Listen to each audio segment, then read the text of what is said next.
ഈ സഹോദരങ്ങളെ, നമ്മുടെ കർത്താവായ യേശു ക്രിസ്തുവിൻ്റെ പരിശുദ്ധമായ നാം വാഴ്ത്തപ്പെടുമാറാകട്ടെ. മനോഹരമായ മറ്റൊരു ദിനം കൂടി നമ്മുടെ ജീവിതത്തിലേക്ക് കർത്താവ് ദാനമായി നൽകി. ഈ പ്രഭാതം നമ്മുടെ ദൈവത്തിന് നമുക്ക് നന്ദി പറയാം, മഹത്വം കരയേറ്റാം. വലിയവനായ നമ്മുടെ രക്ഷകനായ കർത്താവിൻ്റെ സന്നിധിയിലേക്ക് നമ്മെ തന്നെ ഒന്ന് സമർപ്പിക്കാം. ഈ പ്രഭാതം ഉണരുന്നത് കർത്താവിൻ്റെ കൃപയാലാണ്. ഇത് നടക്കുന്നത് കർത്താവിൻ്റെ കൃപയാലാണ്. ഈ ദിനം കർത്താവിൻ്റേതാണ്. അതുകൊണ്ട് ഈ ദിനം കർത്താവ് നമ്മുടെ ജീവിതത്തിൽ പ്രവർത്തിക്കുകയാണ്. തിരുഹിതം നമ്മളിൽ വെളിപ്പെടേണ്ടതിന് നമുക്കൊന്ന് പ്രാർത്ഥിക്കാം. സ്തോത്രം. കർത്താവെ, തിരുസന്നിധിയിലേക്ക് സമർപ്പിക്കുന്നു. അങ്ങയുടെ ഇഷ്ടം ഞങ്ങളിൽ പൂർണ്ണമാക്കണമേ. അങ്ങ് ജീവമാർഗ്ഗങ്ങളെ ഞങ്ങൾക്ക് കാണിച്ചു തരണമേ. ജീവൻ്റെ വഴിയിൽ ഞങ്ങളെ നടത്തണമേ. തൃക്കരങ്ങളിലേക്ക് സമർപ്പിക്കുന്നു. പ്രാർത്ഥന കേൾക്കുന്നതിനായി നന്ദി, യേശുവിൻ്റെ നാമത്തിൽ തന്നെ. ആമേൻ. പ്രിയമുള്ളവരെ, സങ്കീർത്തനങ്ങളുടെ പുസ്തകം 16-ാം അധ്യായത്തിൻ്റെ 11-ാമത് വാക്യം ഇപ്രം പറയുന്നു: ജീവൻ്റെ വഴി നീ എനിക്ക് കാണിച്ചു തരും, നിന്റെ സന്നിധിയിൽ സന്തോഷ പരിപൂർണതയും നിന്റെ വലത്ത് ഭാഗത്തു നിന്നും പ്രമോദങ്ങളുമുണ്ട്. ദാവീദ് പറയുകയാണ്. ദാവീദ് യഹോവയായ ദൈവത്തോടെ തൻ്റെ എല്ലാ കാര്യങ്ങളും ഉണർത്തിച്ചതാണ്. തൻ്റെ ജീവിതയാത്രയിൽ താൻ വെറും ഒരു ആട്ടിടയനായിരുന്നിടത്തും തന്നെ ഇത്രത്തോളം നടത്തിയത് സർവശക്തനായ ദൈവമാണ്. യഹോവയായ ദൈവത്തിൻ്റെ സന്നിധിയിലാണ് തൻ്റെ സങ്കടങ്ങളെല്ലാം ഉണർത്തിച്ചത്. തൻ്റെ ജയപരാജയങ്ങളെല്ലാം പങ്കുവയ്ക്കപ്പെട്ടത് കർത്താവിൻ്റെ സന്നിധിയിലാണ്. തൻ്റെ പാപങ്ങളും പാപക്ഷമയ്ക്ക് വേണ്ടിയും ഒക്കെയും താൻ അതുകൊണ്ടാണ് ധൈര്യത്തോടെ ദൈവത്തിനോട് വന്ന് പറഞ്ഞത്. അതുകൊണ്ടാണ് ദാവീദ് ലംഘനങ്ങൾ ക്ഷമിച്ചും പാവം മറച്ചും മനുഷ്യൻ ഭാഗ്യവാൻ എന്ന് പറയുവാനിടയായിത്തീരുന്നത്. കാരണം താൻ കടന്നുപോയ തൻ്റെ പച്ചയായ ജീവിത യാഥാർത്ഥ്യങ്ങളിൽ താൻ ദൈവസന്നിധിയിൽ പലപ്പോഴും അയോഗ്യനായി മാറിയ സാഹചര്യങ്ങളുണ്ട്, കുറവുകൾ വന്ന സാഹചര്യങ്ങളുണ്ട്, തോൽവികൾ ഏറ്റുവാങ്ങിയ സ്ഥലങ്ങളുണ്ട്, സ്വതന്ത്രം ഭയം ഓടിയ സ്ഥലങ്ങളുണ്ട്. അവിടെയൊക്കെയും തനിക്ക് പറയാനുണ്ടായിരുന്നത് ദൈവത്തോടായിരുന്നു. സ്വതന്ത്രം. അതുകൊണ്ട് ഇന്ന് ഏറ്റവും നല്ല ഉത്തമ സ്നേഹിതൻ എന്ന് നമുക്ക് ഓരോരുത്തർക്കും വിശേഷിപ്പിക്കാൻ കഴിയുന്നത് നമ്മുടെ കർത്താവായ യേശുവാണ്, നമ്മുടെ സ്നേഹിതൻ. ആ കർത്താവിനോടായിരിക്കണം നിങ്ങളുടെ എല്ലാം പറയട്ടെ. ദാവീദ് അങ്ങനെ തന്നെയാണ് പങ്കുവച്ചത്. യഹോവയായ ദൈവത്തോടെ. ദാവീദിന് കർത്താവായ യേശു ക്രിസ്തുവിനെ വെളിപ്പെട്ട് കിട്ടിയിട്ടില്ലായിരുന്നു. യഹോവയായ ദൈവത്തിൻ്റെ സന്നിധിയിൽ താനൊരു ദാസനായി നിൽക്കുകയാണ്. അപ്പോൾ ആ യഹോവയായ ദൈവത്തോടാണ് തന്നെ വിളിച്ചത് ആരാണെന്നും, തന്നെ അഭിഷേകം ചെയ്ത് ആരാണെന്നും, തനിക്ക് അധികാരങ്ങൾ നൽകി തന്നെ ഇങ്ങനെ മാനിച്ചത് ആരാണെന്നും ഒക്കെ നല്ല ഉത്തമ ബോധ്യമുള്ളതുകൊണ്ട് ദാവീദ് തൻ്റെ ഉടയവനായിരിക്കുന്ന ദൈവത്തോടാണ് സംസാരിച്ചത്, യഹോവയായ ദൈവത്തോട്. ആ ദൈവത്തോട് പറയുകയാണ്, നീ ജീവൻ്റെ വഴികൾ എനിക്ക് കാണിച്ചു തരും സ്തോത്രം എന്ന് ദാവീദ് ഉറപ്പ് പറയുകയാണ്. കാരണം മരണപാർശ്വങ്ങൾ എന്നെ ചുറ്റിയിരിക്കുകയാണ്. എനിക്ക് പക്ഷേ നീ ജീവൻ്റെ വഴികൾ എനിക്ക് കാണിച്ചു തരുമെന്ന് എനിക്ക് നല്ല ബോധ്യമാണ്. സ്വതം നിൻ്റെ സന്നിധിയിൽ എനിക്ക് സന്തോഷത്തിൻ്റെ പൂർണ്ണതയുണ്ട്. എൻ്റെ ഈ ഭൂമിയിലെ കൊട്ടാരത്തിൽ വാസമായിരുന്നാലും ഞാൻ പലപ്പോഴും ദുഃഖിതനും ഖിന്നനുമായിരുന്ന സാഹചര്യങ്ങൾ എൻ്റെ ജീവിതത്തിലുണ്ട്. പക്ഷേ നിൻ്റെ സന്നിധിയിൽ അങ്ങനെയല്ല, എനിക്ക് സന്തോഷത്തിൻ്റെ പരിപൂർണതയെന്നുമുണ്ട് സ്വതം. അതുകൊണ്ട് ദാവീദ് പറയുകയാണ്, നിൻ്റെ വലത്ത് ഭാഗത്തെ പ്രമോദങ്ങളുമുണ്ട്. അതെനിക്ക് നല്ല ബോധ്യമാണ് സ്വതം. ദൈവത്തെ തിരിച്ചറിയുന്നവനറിയാം ദൈവത്തിൻ്റെ സന്നിധിയിൽ നിന്ന് ആശ്വാസകാലങ്ങൾ പ്രാപിക്കുമെന്നും, സമാധാനത്തിൻ്റെ ദൈവമാണ് നമ്മുടെ ദൈവമെന്നും, സന്തോഷം ഉണ്ടെന്നും സ്തോത്രം, അവിടെ നിന്ന് നമുക്ക് സകലതും നിവർത്തിച്ച് തരുമെന്നും, അവൻ നമ്മുടെ സങ്കേതവും കോട്ടയുമാണെന്നും ഒക്കെ ദൈവത്തെ തിരിച്ചറിഞ്ഞവൻ അനുഭവിക്കുന്ന കാര്യമാണ്. ദാവീദിൻ്റെ സങ്കീർത്തനങ്ങളിലുടനീളങ്ങളിൽ താൻ ദൈവം തൻ്റെ പരിചയമാണെന്നും, ദൈവം തൻ്റെ കോട്ടയാണെന്നും, ദൈവം തന്നെ വിടുവിക്കുമെന്നും, ദൈവം തന്നെ ഉയർത്തുമെന്നും, ദൈവത്തിനൊരു കാര്യവും അസാധ്യമല്ലെന്നും, ദൈവം തൻ്റെ ലംഘനങ്ങളെ ക്ഷമിക്കുമെന്നും എല്ലാം ശക്തമായി താൻ ഉദ്ഘോഷിക്കപ്പെടുകയാണ്. കാരണം എന്താണെന്ന് വെച്ചാൽ താൻ അനുഭവിച്ചറിഞ്ഞതുകൊണ്ട് അത് പറയുന്നത്. ഇന്ന് പകൽ സ്വതന്ത്രം നമ്മളെ സംബന്ധിച്ചിടത്തോളം ദാവീദ് പറയും, ജീവൻ്റെ വഴി എനിക്ക് കാണിച്ചു തരുമെന്ന് പറയുമ്പോൾ എന്നെയും നിങ്ങളെയും സംബന്ധിച്ചിടത്തോളം ആ ജീവൻ്റെ വഴി വെളിപ്പെട്ട് കിട്ടിയവരാണ് നാം. കർത്താവായ യേശു ക്രിസ്തുവാണ് ജീവൻ്റെ വഴി, അല്ലേ? അത് നമുക്ക് വെളിപ്പെട്ട് കിട്ടിയതാണ്.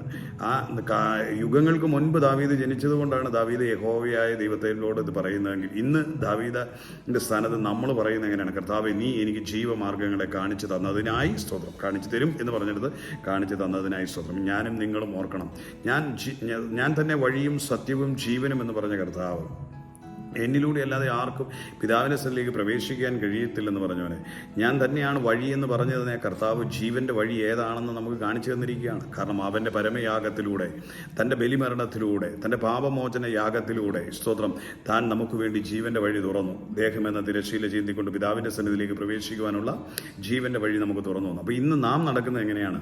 ക്രിസ്തുവിൽ നടക്കുന്ന നാം ജീവൻ്റെ വഴിയിലാണ് നടക്കുന്നത്. അവിടെ നമുക്ക് എന്തുണ്ട്? സന്തോഷത്തിൻ്റെ പൂർണ്ണതയുണ്ട് സ്തോത്രം.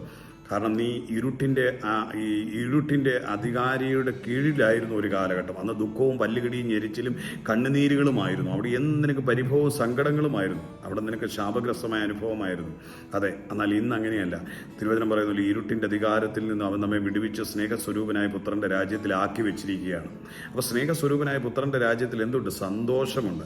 അത് ജീവൻ്റെ വഴിയാണ്. സ്നേഹസ്വരൂപനായ പുത്രനാണ് ജീവൻ്റെ വഴി. ആ വഴിയിലാണ് നാം ഇന്നായിരിക്കുന്നത്. ആ വഴി നമുക്ക് കാണിച്ച് കാണിച്ചു തരണമേ എന്നല്ല, ആ വഴി നമുക്ക് നൽകിയതിനായി സ്തോത്രമാണ് നമ്മൾ പറയുന്നത്, അല്ലേ? ലഭിച്ചതിനായി കർത്താവ്, ജീവൻ്റെ വഴി നീ എനിക്ക് കാണിച്ചു തന്നതിനായി സ്തോത്രം. യേശുവിനെ എനിക്ക് തന്നതിനായി സ്തോത്രം പിതാവേ, സ്തോത്രം. ആ കർത്താവ് യേശു ക്രിസ്തുവിലൂടെ പരിശുദ്ധാത്മാവിലുള്ള സന്തോഷം എനിക്ക് പകർന്നു തന്നതിനായി സ്തോത്രം. കർത്താവ് പറയാണ്, ഞാൻ എൻ്റെ സമാധാനം നിങ്ങൾക്ക് തരും. അപ്പോൾ ഒരിക്കലും ഇനി ദുഃഖമല്ല, സമാധാനമാണ്, സന്തോഷത്തിൻ്റെ പൂർണ്ണതയാണ് തിരുസന്നിധിയിലുള്ളത്. അപ്പം ആ മാർഗത്തിൽ, ആ വഴിയിലേക്ക്, ജീവൻ്റെ വഴിയെ, ക്രിസ്തുവിൻ്റെ വഴിയിലേക്ക് വന്ന് നമ്മുടെ ജീവിതത്തിൽ എന്തുണ്ട്? സന്തോഷമുണ്ട്. അതിൻ്റെ വലത്ത് ഭാഗത്ത് പ്രമോദങ്ങളുമുണ്ട്. സ്വതം അങ്ങനെയാണെങ്കിൽ ഇന്ന് ആ കർത്താവിൻ്റെ വഴിയിൽ നടക്കുന്ന നമ്മുടെ ജീവിതം സന്തോഷപൂർണ്ണതയാകും. അവനെ വലങ്കരം പിടിച്ചിരിക്കുന്നുണ്ട്. അവൻ നമ്മുടെ വലത്ത് ഭാഗത്തുള്ളത് കൊണ്ട് സ്വതം നാം അനുഗ്രഹ സമ്പൂർണ്ണതയോടെയുള്ളൊരു യാത്രയിലാണ് നാം എന്നായിരിക്കുന്നത്. അതിനെ തിരിച്ചറിയുന്ന ദൈവമക്കൾ ഈ പ്രഭാതത്തിൽ ദൈവത്തിനൊരു സ്തോത്രം കരയറ്റിക്കൊണ്ട് ഒരു ആമേൻ പറയണം. കർത്താവ്, നീ എന്നെ ജീവൻ്റെ വഴിയിലേക്ക് തിരഞ്ഞെടുത്തതിനായി നന്ദി. ജീവൻ്റെ വഴി, നീതിപാതകളിൽ ജീവൻ്റെ വഴിയിൽ എന്നെ നടത്തുന്നതിനായി സ്തോത്രം. അതെ, നിൻ്റെ സന്തോഷത്തിൻ്റെ പൂർണ്ണത നീ എന്നെ അണിയിച്ചതിനായി സ്തോത്രം. എൻ്റെ ദുരിത കയങ്ങളിൽ നിന്ന് കരകയറ്റിയതിനായി സ്തോത്രം. അങ്ങയുടെ സമാധാനം എന്നിൽ പകർന്നതിനായി നന്ദി. അത് പറഞ്ഞ് നമുക്ക് ഈ പ്രഭാതം ആരംഭിക്കാം. ജീവൻ്റെ വഴിയിൽ നടക്കുന്ന എന്നെ കാണുന്ന പ്രിയമുള്ളവരെ, എന്നെ കേൾക്കുന്ന പ്രിയമുള്ളവരെ, കർത്താവായ യേശു ക്രിസ്തു എന്ന ജീവൻ്റെ ഉറവയിലൂടെ പിതാവിൻ്റെ സന്നിധിയിലേക്ക് പ്രവേശനം ഒരുക്കപ്പെട്ട എന്നെ കേൾക്കുന്ന നല്ല സ്നേഹിതരെ, നിങ്ങളുടെ ജീവിതം ധന്യമാണ്. നിങ്ങളുടെ ജീവിതം സന്തോഷപൂർണ്ണതയാണ്. ഇന്നാരെങ്കിലും ആ കർത്താവിനെ അറിയാത്തവരുണ്ടെങ്കിൽ, ആ ജീവമാർഗം വേണമെന്ന് ആഗ്രഹിക്കുന്നുണ്ടെങ്കിൽ, യേശുവിനെ ഹൃദയത്തിനുള്ളിലേക്ക് ക്ഷണിക്കുക. യേശുവെ, എൻ്റെ ഉള്ളങ്ങളിലേക്ക് വരണമേ എന്ന് പറയുക. നിങ്ങൾക്കും ആ സന്തോഷത്തിൻ്റെ, ആ ജീവൻ്റെ പുതുവഴിയിലൂടെ യാത്ര ചെയ്യുവാൻ സാധിക്കും. അവിടെ സന്തോഷമുണ്ട്, അവിടെ പ്രമോദങ്ങളുണ്ട് അവൻ്റെ സന്നിധിയിൽ. അതുകൊണ്ട് ആ നല്ല ദൈവത്തിൻ്റെ അരികിലേക്ക് വരുവാൻ ക്ഷണിക്കുന്നു. അപ്പോൾ തന്നെ ആ കർത്താവായ യേശു ക്രിസ്തു എന്ന ജീവൻ്റെ വഴിയിൽ നടക്കുന്ന പ്രിയമുള്ളവരോട് എനിക്ക് പറയുവാനൊരു കാര്യമുണ്ട്. സ്വതന്ത്രം, നിങ്ങളുടെ ജീവിതം ഇനി ഒരു പരാജയമായി തീരത്തില്ല. ദുഃഖിതരായി, ഖിന്നിതരായി, ചിന്താകുലരായി നിങ്ങൾ ഇരിക്കേണ്ട കാര്യമില്ല. അവൻ്റെ സന്നിധിയിലെ ആനുകൂല്യങ്ങൾ എന്ന് പറഞ്ഞാൽ സന്തോഷത്തിൻ്റെ പരിപൂർണത, അവൻ്റെ സമാധാനം, അവൻ്റെ നന്മകൾ, അവൻ അനുഗ്രഹത്തിൻ്റെ ഉറവയാണ്. അതിനെ തിരിച്ചറിഞ്ഞുകൊണ്ട് വീണ്ടും പ്രമാണങ്ങളുടെ കെട്ടപ്പാടുകളിൽ പോയി കിടന്ന് സ്വയം പ്രാഗിയും സ്വയം നശിച്ചും ഇത് വിധിയാണെന്ന് പറഞ്ഞും ഒക്കെ പഴിചാരാതെ, സ്വതന്ത്രം, ദൈവം എന്നെ പരീക്ഷിച്ചുവെന്നും ദൈവം എന്നെ ശിക്ഷിച്ചു എന്നൊക്കെ പറഞ്ഞിരിക്കാതെ, അവൻ്റെ സന്നിധി ജീവൻ്റെ വഴിയാണ്. അവൻ എന്നെ ഉപദ്രവിക്കുന്നവനല്ല, അവൻ എന്നെ തകർക്കുന്നവനല്ല, നിരാശപ്പെടുത്തുന്നവനല്ല, അവൻ എന്നെ സന്തോഷ പരിപൂർണതയിൽ നടത്തുന്ന ദൈവമാണെന്നുള്ള ഉത്തമ ബോധ്യം വേണം. എന്ത് ജീവിതത്തിൽ വന്നാലും ദൈവം ചെയ്തു, ദൈവം ചെയ്തു, ദൈവം ചെയ്തു, തകർത്തു എന്നൊന്നും പറയരുത്. സ്തോത്രം. അവൻ നിന്നെ ദോഷങ്ങളാൽ പരീക്ഷിക്കുന്ന ദൈവമല്ല, അവൻ നിന്നെ ജീവൻ്റെ പുതുക്കത്തിൽ നടത്തുവാൻ വരുന്നതാണ്. തിരുവചനം പറയുന്നത്, മോഷ്ടിക്കുന്നതും അറുക്കുന്നതും പിടിക്കുന്നതും ഒക്കെ പിശാചിൻ്റെ സ്വഭാവമാണ്. കർത്താവ് ജീവൻ സമൃദ്ധിയായി നൽകുന്ന ദൈവമാണ്. അപ്പോൾ ജീവൻ്റെ പുതുവഴിയിൽ നടക്കുന്ന എന്നെ കേൾക്കുന്ന പ്രിയമുള്ളവർ, യേശു ക്രിസ്തുവിലൂടെ നടക്കുന്ന പ്രിയമുള്ളവർ, കർത്താവ് യേശുവിനെ പിൻപറ്റിയവർ, നിങ്ങളുടെ ജീവിതം ഒരു അനുഗ്രഹമായി തീരും. നിങ്ങൾ തകരത്തില്ല, നിങ്ങൾ അഭിവൃദ്ധി പ്രാപിക്കും, നിങ്ങൾ ഉയർച്ച തന്നെ പ്രാപിക്കും, താഴ്ച പ്രാപിക്കില്ല. നിങ്ങൾ വാലല്ല, നിങ്ങൾ തലയായി മാറും. നിങ്ങൾ അനുഗ്രഹം അനുഭവിക്കാൻ വിളിക്കപ്പെട്ടവരാ, നിങ്ങളൊരു അനുഗ്രഹമായിരിക്കും. നിങ്ങളുടെ ജീവിതയാത്ര സ്വതന്ത്രം കീഴ്പോട്ടല്ല, അത് മേൽപോട്ട് തന്നെയായിരിക്കും. സ്വതന്ത്രം നിത്യത ലക്ഷ്യം വെച്ച് പരിശുദ്ധാത്മാവ് നടത്തുന്ന നിങ്ങളുടെ ജീവിതത്തിൽ പരാജയങ്ങൾക്കിടമില്ല. സ്വതന്ത്രം. അതുകൊണ്ട് ധൈര്യമായി കർത്താവായ യേശു ക്രിസ്തു എന്ന ജീവൻ്റെ വഴിയിൽ നടക്കുന്ന പ്രിയമുള്ളവർ, പിതാവിന് സ്തോത്രം ചെയ്യണം, ധൈര്യത്തോടെ സ്തോത്രം ചെയ്യണം. അതേ പിതാവേ, യേശു ക്രിസ്തുവിലൂടെ എനിക്ക് നൽകിയ പദവിക്കായി സ്തോത്രം. അത് പറഞ്ഞുകൊണ്ട് നമുക്ക് പ്രാർത്ഥിക്കാം. കണ്ണുകളെ അടയ്ക്കാം. കരുണാസമ്പന്നനായ ഞങ്ങളുടെ സ്വർഗീയ പിതാവ്, ഞങ്ങളുടെ പുത്രൻ, ഞങ്ങളുടെ രക്ഷിതാവുമായ യേശു ക്രിസ്തു എന്ന ജീവൻ്റെ പുതുവഴിയിലൂടെ ഞങ്ങൾക്ക് അങ്ങയുടെ സന്നിധിയിലേക്ക് പ്രവേശനം ഒരുക്കി തന്ന സ്വർഗ്ഗത്ത് പ്രവേശനം നൽകിയതിനായി ഞങ്ങൾ നന്ദി പറയുന്നു. കർത്താവയുടെ സന്തോഷത്തിൻ്റെ പൂർണ്ണത ഞങ്ങൾക്ക് അനുഭവപ്പെടണം. ഞങ്ങളെ ഞെരുക്കുന്ന കർത്താവെ കണ്ണുനീരിൽ ആഴ്ത്താൻ ശ്രമിക്കുന്ന, ഞങ്ങളെ സങ്കടത്തിലേക്ക് തള്ളിവിടുവാൻ ശ്രമിക്കുന്ന ഇരുട്ടിൻ്റെ വാഴ്ചകളെ ശാസിക്കുന്നു. കൃപയുടെ കരങ്ങളിൽ തരുന്നു. അഭിഷേകത്താലും ശക്തിയാലും ജ്ഞാനത്താലും നിറച്ചെൻ്റെ പ്രിയമുള്ളവരെ നടത്തുമാറാകണമേ. ക്രിസ്തുവിനെന്ന തിരിച്ചറിവിൽ നടക്കുവാനിടയാകണമേ. കർത്താവെ, ദാവീദ് ജീവൻ്റെ വഴി കാണിച്ചു തരുമെന്ന് പറയുമ്പോൾ ആ കാണിച്ചു തന്ന, ആ അനുഭവിച്ച വഴിയിലൂടെ നടക്കുന്ന ഞങ്ങളെ സംബന്ധിച്ചിടത്തോളം കർത്താവെ, അങ്ങയുടെ മഹത്വവാഹകരാണല്ലോ, അങ്ങയുടെ പ്രിയ മക്കളാണല്ലോ.